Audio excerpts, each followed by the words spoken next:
fony vava zay mba toko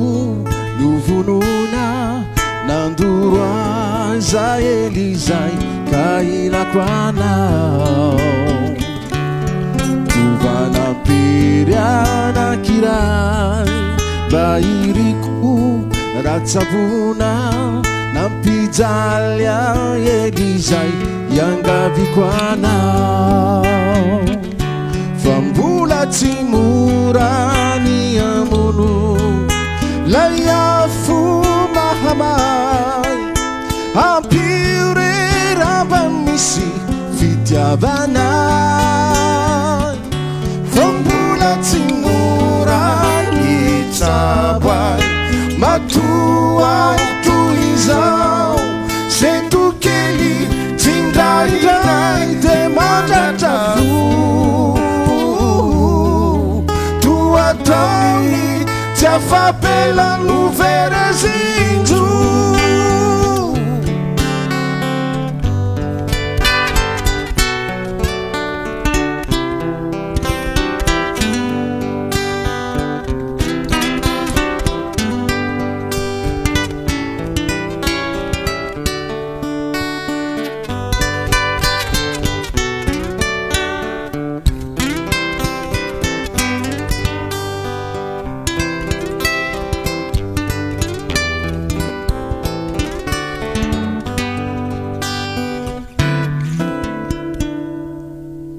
misy tantara iray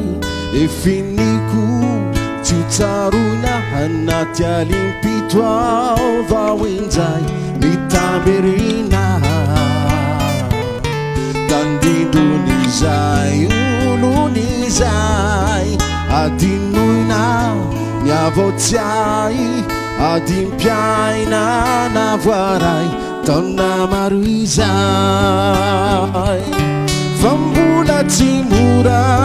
ny ama lay fato matinay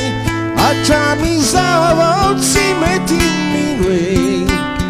ravany anay fa mbola tsy mora